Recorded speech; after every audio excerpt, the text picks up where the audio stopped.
So, hey guys, and welcome to another episode of the Speak Easy podcast, where we talk about the behind the scenes of what it is to be the speaker or the author, and that's kind of intertwined with the whole entrepreneurship journey. Why? Because guess what? The bumps and bruises that me and some of my guests have gone through, guess what? You're going to go through some of those as well. But don't worry, we're going to give you some of the insight as to how not to fall apart, how not to go right when you should have went left. All of those things are literally being shared each and every time that we go live. I appreciate you guys. Why? Because without you, there would be no Speakeasy podcast, that part. And so I'm excited about my guest for today. I'm going to tell you why. And as we were talking, what did I do? I completely switched up our title for today. Don't judge. You see the title now? That was not the original title. But as we were talking, I really thought about, wow, we are really building a brand on the back of a human interest story. And something that our guest said to me really made me want to go, oh, I love it. I love it. I love it. I love it. I love it. Oh my goodness. That's going to be in the description, in the comments. It has to be. So I want to say first and foremost, hello, Belkis. How are you? I am doing wonderful. Thank you so much for making me a part of your space and inviting me into your, the homes, hearts, and space of your audience. It is certainly a pleasure. So I am like sitting here in go mode because I'm like, everybody loves a good comeback story. Everybody loves that superhero model. Everybody loves that story of overcoming. But the reality is that we all have a story. And there are some that have built their brand upon the backs of that story, while others, and we talked about this a little bit, this is why I'm so excited, others have built their backs on the interest story of someone else. That's right. And so first I want to have you introduce yourself to everybody. You tell I'm excited. I want you to introduce yourself, tell them a little bit about yourself, and then we'll go right into the topic for today. All right. Like you said, my name is Belkis. I hail from the Caribbean. I was born on a tiny island called St. Kitts and grew up on a tinier island called St. Martin, which many of you might have heard about, and I've lived on several other Caribbean territories since then. A little bit of a nomad. I like to get to know people, experience new places, and stuff like that. I am a transformational spiritual life coach and a motivational teacher, and people always get thrown at the teacher because I teach not just speak. The objective is always so that you know how to apply as well, not just get excited about it. And I have a daughter, and I'm married, and it's been quite a journey to going from a place of depression, suicide, abuse, incest, to living the life that I truly, in a small house, poverty-ridden, in a little island in the Caribbean, dreamt about living. That has been a phenomenal ups and down, bump head, tears and smiles kind of journey. But, oh, I love it. And that really speaks volumes, because what we have found on the opposite side of this is that as we learn to build our brand on the back of our human interest story, it's really, it frees us. It frees us. It frees us up so much. Oh, you felt that? I could tell you about the freedom to fly when you get aligned and embrace your story. The problem a lot of us face is that we do not know how to begin to untangle what is somebody else's plot for our life and what is ours, because from young we are ingrained and it has been intertwined into how we are and who we are, that we should listen only to this one, we should not speak up, and a lot of the times our voices are silenced before we even know we had a voice. And I'm getting ahead of you, girl. I'm jumping into the meat of the matter. Oh my goodness. That's why I told you guys I was excited about this episode. Because when you talk about a woman who has been through abuse, oftentimes we are the women that become the people pleasers.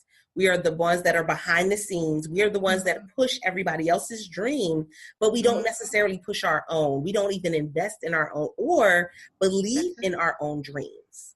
And so that part, that transition is really hard, going from being the one that supports everybody else to now I have to openly not just ask for support, but accept it.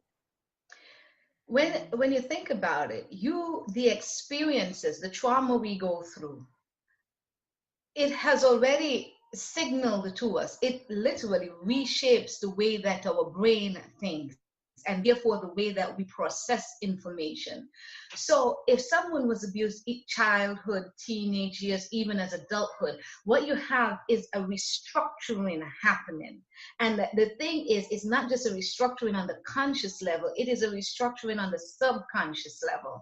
And the thing about that, the subconscious level of the way we think, is that the behaviors come without us having to think about it. So trauma have a way of bypassing the conscious and hitting straight at the heart of our subconsciousness that reprograms the way we behave. And trauma has a way of doing that. So how do I now use my consciousness to live my story when my subconsciousness has been rewired to live somebody else's story? And I'm hoping that they're following me here, because my conscious thought is that I choose what to do. But when trauma hits, you are disempowered.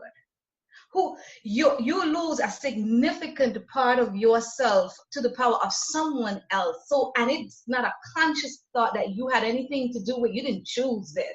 It went down straight to the heart of your subconsciousness and reprogram that involuntary behavior. So now you are just doing it, and sometimes your conscious thought is saying, I want to change it.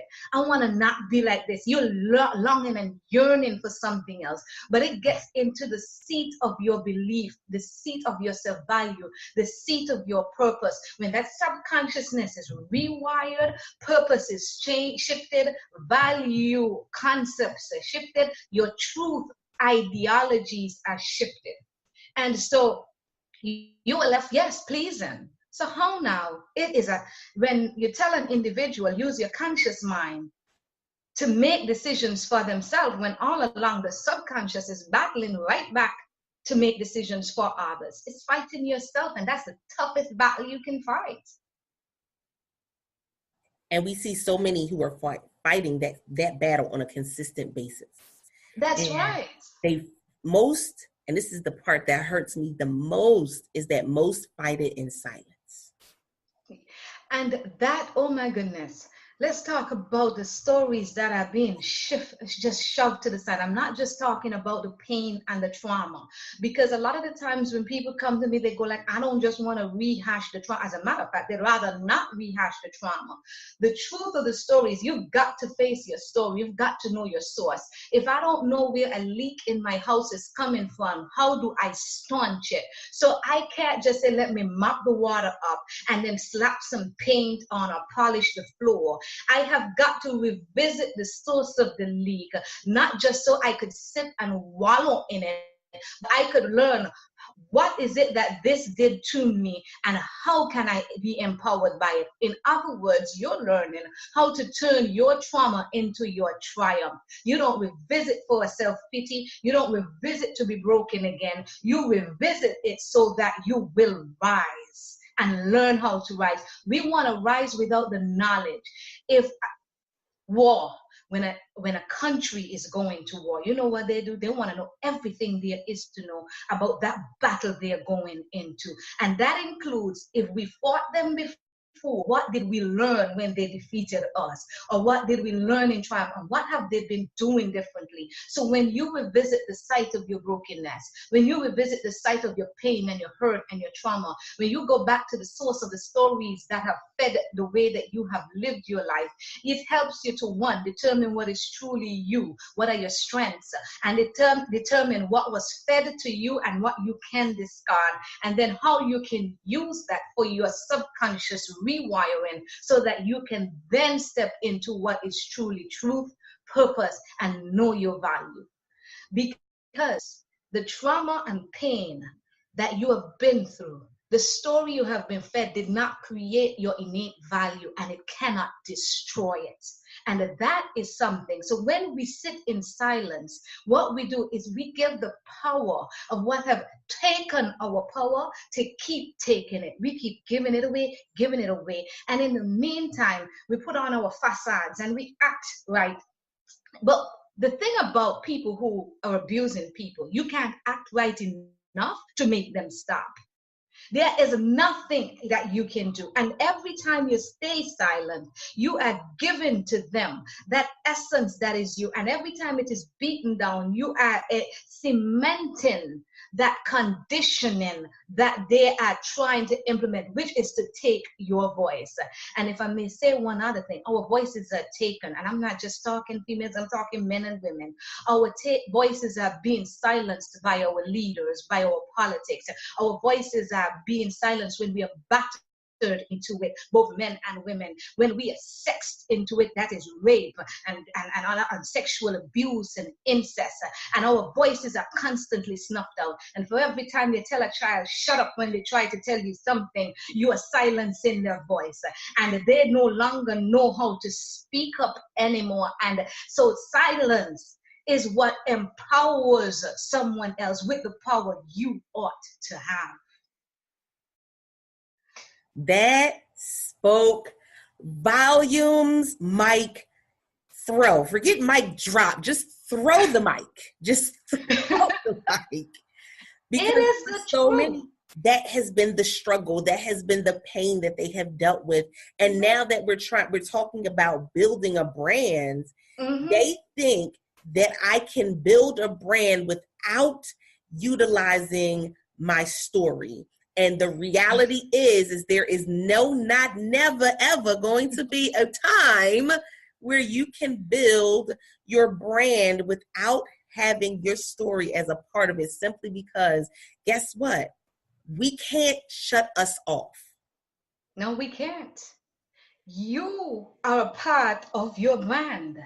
And then you're going to tell me then that the only thing, I'm only giving part of myself to my clients, but you want all of them in return? Because when I take my buck and I pay it to you, that's not just $1 out of my pocket. That is my talent that has gone into the work that I did. That is my dream that would have gone into the work that I did to make the money. That is a part of me, your client. That is me going into it, and this is me trusting you with me that I have invested in my job to make the money that I'm using to pay you. So why should I give you me and you will not give me you as the brand? Why is it that, and this isn't just to know your business, so to speak, but in a sense it is to know your business, because your business is your business. So your story is your story. And here is how it's connected, because the way in which you do your ethics will be influenced by your story. The way in which you view people and how you interact with them will be influenced by your story. The results you expect to get, how far you expect to rise, is influenced by your story. Sometimes you think, oh, at least I'm doing better than all the people that I know. But without your story, you can do more than just better than the people you know. You can excel beyond your wildest imagination, because right now, only your story is feeding your imagination. What you need is your truth to feed your imagination of where you can go. You cannot want your clients to give the parts of themselves and you are not willing. Your story, your brand is who you are. You can't decide. It's like me deciding, look, I'm only going to let you see my right hand, but not my left hand, because I got a little scar over here on my left hand. So I'm going to always walk. People going to forever wonder, but how did you lose your left hand? And you don't want your brand, your product, to be overshadowed by what they don't know. So what you do is incorporate it so people see a whole individual. They see someone who would have struggled. They identify, and let's talk about identifying with. I have hired people because they had a similar story to me and rose above it. When I started out, my first business coach had been someone who was suicidal, who had been suicidal and abused and was making it big. You know what I wanted to know from her? How did you do it? So I hired her. Hello, you want to talk about story and branding? Your brand is your story. It is. I'm over here like the cheerleader, like, yes. It is what I have seen, and it is because we try to split ourselves. Exactly. You cannot separate. You cannot give fully to anything if you're only halfway invested in it. You would not get the returns that you're looking for. You'll not get the connection to people. People don't want to connect to half of a person, and you are not just selling a product, because part of who you are goes into every product that you produce or service you produce as a business person. Every time you sit down and you put together a course, a service, there are parts of you going into it, and if it is not the truth of who you are that's going into it, then people will sense the fake and the inauthenticity of it. So by saying, oh no, I'm gonna hide this, that happened, look, if you have walked the walk, let them know you could have been there, but that's not the fullness. It is just part of your truth. It is not the fullness of your story. A story is broken down into many characters and scenes that makes it a whole. You take a chapter out of the book and I am mad. You know, it's like a friend of mine gave me the first book from Game of Thrones. I was not into Game of Thrones. They're like, you love to read. This is good entertainment to get your mind off. And they gave me the first book. And when I got to the first book, it ended with some lady who walked into fire, and when the fire died down, she was still alive and 3 baby dragons. And I'm there like, but where's the rest of the book?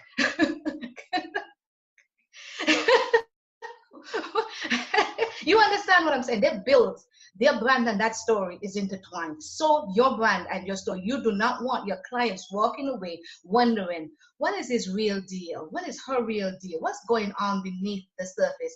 Is this thing that they're telling me truth? And if you're telling me a product is truth behind your story, how do I correlate those two things? And it's so funny because we think about things, everything that we go through is woven together. I know we want to be able to say that we can take our past and kind of remove ourselves completely from our past. But the reality is that it's intertwined, it's woven into who we are as a person today. And that's so right. There's something in your past that will connect to a client that you have today. There is something you went through in your past that will connect to a client today.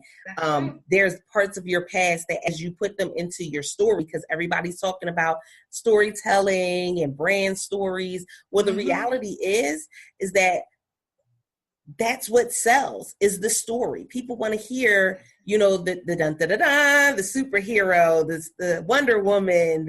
Listen, they want to hear these stories in real life. And when we're willing to tell our story, that's literally putting us in a position to say, guess what? I may not have the cape, I may not have the S on my chest, but trust me, I went through something, I came out on the other side. And if I can do it, so can you. Exactly, because what are people looking for? Your story sells hope.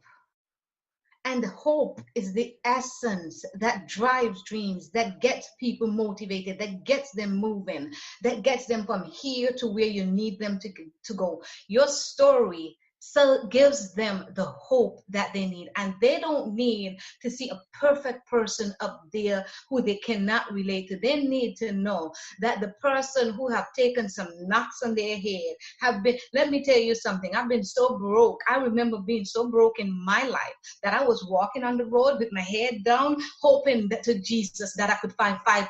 That's all I wanted, to find $5 so I could tell people I know broke and I know broken. I know trauma, I know triumph. I know suicide, but I know success. And the thing is, when you sell your story, you're telling them, and I know how to go from there to here. And that is what they need. They don't just want it, because the moment you just show me, oh, you are perfect, you are successful, I'm thinking, you don't know my deal. You don't know the road that I've walked. You don't know my darkness. So when you come tell me, you always live over there in the light, and immediately you alienate. Now, you don't want to just tell a story for the sake of telling a story. And you don't want to just be sob story all the time. But you do want to let your truth, which is the good, the bad, the ugly, everything in between, and the awesomeness that comes together in an intricate design and pattern to have shaped the way you think, your ethics, your values, that helps you to produce the services and the products that you do. People want to connect to that. We are so disconnected already through technology. Give me a person to connect to. When I have a person to connect to, then I can see your service, see how it's connected, see your product, see how it's connected. But first, extend the hand and say hello with your story.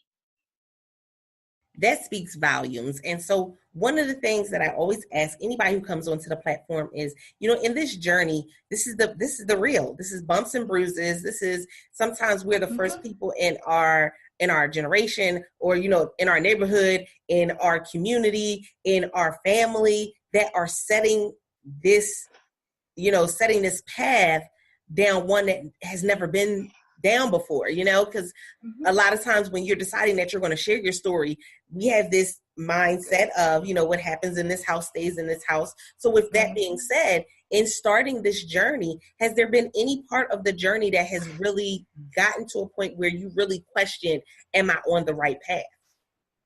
Oh, girl, up to the day.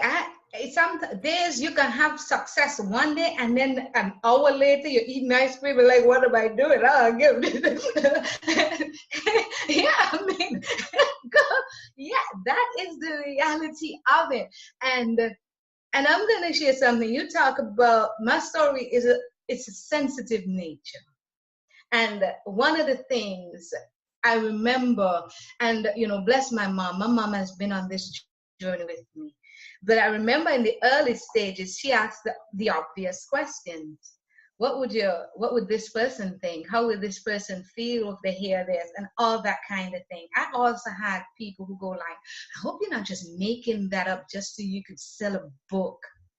The thing is, you're going to have people questioning you. And you're going to be questioning yourself every step of the way.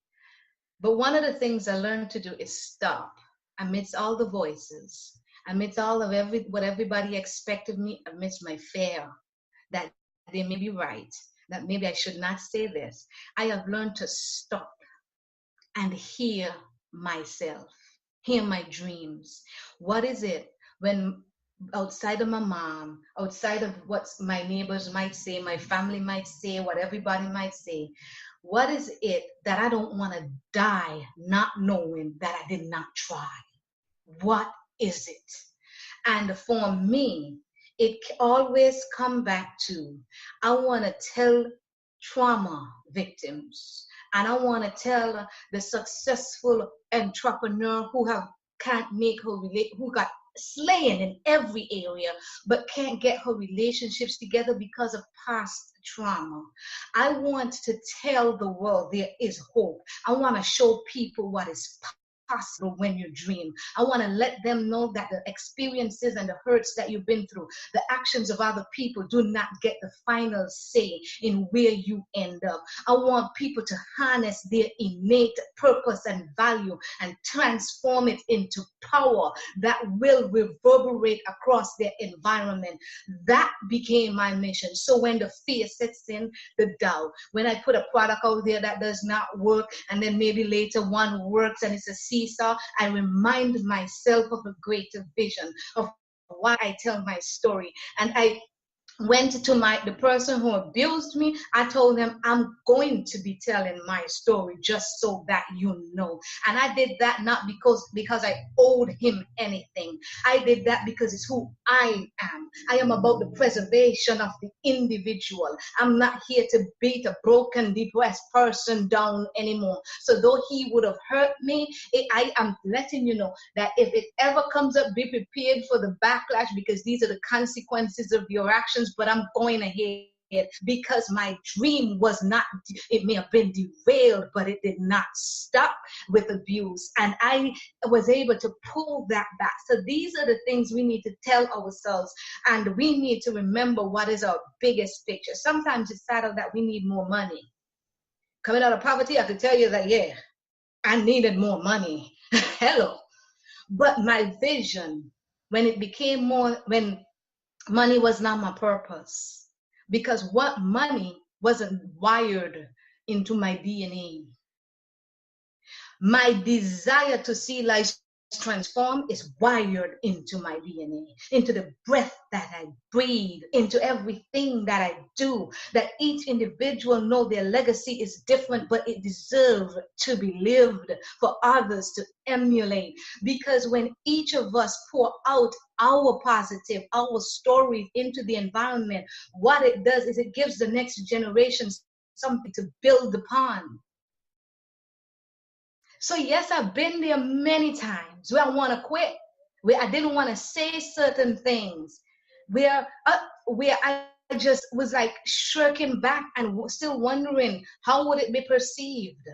How would it affect me when my daughter grows up and these stories are still there?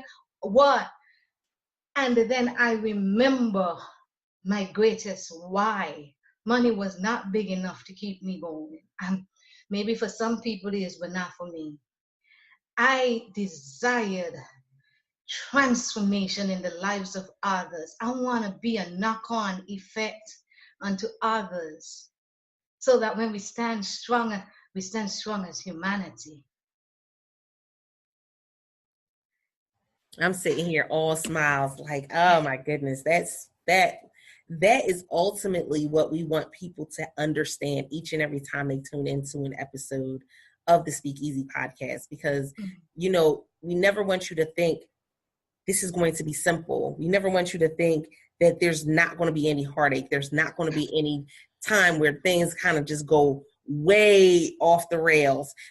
It happens. But through the guests that come on, you get to see that not only does it happen, but you can still make it past that. Not only does it happen, but you can still be successful. Not only is it okay that, you know, that you didn't do it the way that everybody else do it. That's okay. You didn't do it their way. That's all right. Doing it your own way can take you even further than what they ever went. And once we actually grab a hold of that understanding, man. Why do we need to repeat what everybody else is doing? Now, there are some principles to business that will hold true. Exactly. There are some things that are just foundational. But if I was looking to go do what you're doing, I'd be you. I'm not you. So not even when I try to emulate you would I ever get it the way you are. So I have got to take the foundational principles that are across the board and infuse who I am in it. And that's how you begin to change the entire makeup of the business, your face of your business. That is how you're different. That is how, because think about it. Take for example, the I Have a Dream speech. What you have is a makeup of a really good speech. And I studied this when I did communication. And it has all the makeups, the foundational things of a speech. But you know what made that transcend generation after generation, culture after culture, race, ethnicity, you name it. It's because it not only had a great speech, it spoke to the humanity, the story. There was a man with a story behind the it. That's the first thing. He was not afraid to tell his story. As a matter of fact, and he stood up behind his speech, behind his story, and he spoke to the humanity of it. And through the rise, and we saw his rise, and we saw his falls, until through death he was immortal. That speech made him immortalized, so to speak. And that is something we need to remember. So he infused himself into regular words. And this is something we need to understand. I battled with, there are other people doing what I do, until I realized, but there is nobody who can do what everybody do the way I can do it. Because, and that is not boasting. That is because when you take your experiences and your perceptions and your stories and your desires, it will never combine in the same manner as another individual. And you've got your people that you need to touch. You've got your people that you need to meet, because they're waiting for your unique combination. What makes us unique? When you can take the ordinary and infuse your extraordinary into it. That's what makes us unique. That's what makes your business unique, what makes your services unique. So when you are beaten down, and like I said, there are days I don't want to come out of bed. I'm pulling the curtain and I'm like, you know what? My 1-year-old is like, Mama. And I'm like, Mama tired. But it's that you get sometimes the challenges, and as an entrepreneur, you wear many hats. But you got to give yourself grace. You've got to give yourself some grace. And you've got to learn to prioritize. This is a tip for your listeners. When you start to get to your place of overwhelm, man, have that ice cream if you want to have it. Take a minute, cry, punch the wall, don't break anything, hands or wall. Go for a run, take a swim, whatever it is that you need to do. Do not take anybody out, whatever you do. Don't hurt nobody. Don't hurt yourself. But do your little pleasure. Indulge a little bit and get back. And then you start to prioritize, because the thing with overwhelm is that we are seeing all the massive picture, and we need to learn to see things in a linear form. You can do one thing at a time and stop comparing to where everybody else is at. That is one of the things that contribute to overwhelm. I don't care where anybody else is at in their business. I don't care how people think it should be further along. If they think you should be, let them try doing what you're doing, because usually it's they on the sidelines doing nothing really, waiting for you to mess up. That saying, man, you're still at that. What are you doing? I thought you'd give that up, or I thought you'd be further along. So here's what you do. Overwhelm setting, have your ice cream, have a little poke party, and you are not allowed more than 2-3 hours for that. Anything beyond that, you start going down a slippery slope. And so you're going to sit down and you're going to look at all your pieces and you're going to line them up in order of priority. Oh yeah, you're going to feel the panic rising every now and again in your throat till you won't choke. But you're going to push that back and you're going to think with that business head that you have and that you're developing. And you're going to put them in sequence. What's first? What is needed first? Not just what you want to do, not the fun thing. What is needed? And a lot of the times, the things that are needed ain't the happy things. And you're going to put what's needed first in place. If you need to write 500 words for your book, go ahead and write your 500 words. Discipline is what brings success. Perseverance is what brings success. So line up in priority. And your goal is to remind yourself, until I am done with this first thing, the second thing does not exist. And that is one of the greatest tips that I could give you. When that first thing is done, and it don't need to be perfect, because you'll be perfecting it as your business grows. You understand what I'm saying? And then when the first thing is done, the second one, and it must be in a sequence. You can't be skipping from one to the other. So that's why I say prioritize them. What is needed first. So your foundational stuff, what you need first. And then what will be the next step? And the next step. Each step, nothing else exists until you get your first step done. I hope you guys took notes on that one. Like, I hope you pause it, rewind it back, and go and take notes. Simply because, guess what? That was it in a nutshell. Is when you get to that point where you feel as though nothing's working right, everything's falling apart. Guess what? That's your time where you need to just sit down and regroup, and that's okay. Mm-hmm. It's okay to regroup. It's okay. If I told you I do something with my accountability group where I'm always telling them about, I started off by telling them about businesses and what they had gone through. And so there's a company that's called Double Bubble. The bubble gum flavor only lasts like 2 seconds. I promise you, after like the second chew, there's no flavor in the gum. But it's a really popular brand. And they were closed for a few years because they couldn't buy the necessary ingredients for the gum. But they're still here. Hers potato chip factory burnt down. They had to literally rebuild from the ground up. They're still here. That's right. So things happen. It's not just you. You are not alone in that. Guess what? Things happen to everyone. It's that bounce back. It's that comeback. It's taking the time to regroup. And I get it. We all want to have that pity party. Listen, I told you guys on an episode earlier that I had that. I was the PPQ. I was the pity party queen. I was the PPQ. Why? Because it was always, woe is me. I can't get it right. Everything always falls apart. Nothing ever works. That was the pity party for me. Yeah. But the reality is guess what? I'm not the only one going through things, and people have made it past that and beyond. That's right. A lot of the times, bad feelings don't kill us. Come on. We are the ones who do. And we can rise no matter how horrible the feeling. We can rise above it, and we can turn that trauma into our triumph. Our stories, that's a key factor in turning that lock, that door that seems just impenetrable. You cannot tell your truth and leave out parts of your story. That speaks volumes. So I know we can sit here and talk for forever, but I want to make sure that everybody gets your information before we end the episode. I thank you so much, Belkis, for being my guest today. Simply because your willingness to share can help so many others. And, it's that willingness to share our story that really does open up prison doors sometimes. It allows people to understand that there's freedom in talking about what they've been through, that, opportunities are available to us. So I want you to let everybody know how they can reach out to you, where they can get the book and find you on social media. Well, they can find me, Belkis Clarke, with an E on the end, on Facebook, Twitter, Instagram, LinkedIn, Pinterest, you name it, I'm there. So you can find me anywhere on social media.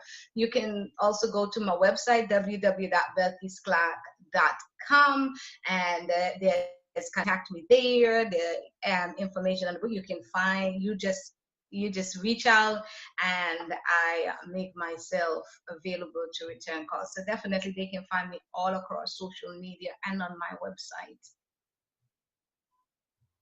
Awesome. And guys, you guys understand, reach out, connect. Why? Because that's why I put the guests that I put in front of you, so that way you have access. Access has been granted to what it is that you need for you to be successful. With that being said, if you are a speaker or an author, I would love for you to be a guest here on the podcast. So you go to bit.ly/speakeasy podcast, all lowercase, and you can choose a date that works best for you to be a guest here on the show. Now, this is the thing. We talk about what's behind the scenes. We talk about those things that we really do bump up against, and those brick walls that we have, or those glass ceilings that we think we can't shatter, because it can open up an opportunity for somebody else. So with that being said, I appreciate you, because again, without no you, there would be no us. There would be no Speak Easy podcast. So until next time, guys, don't forget to press it out. See ya.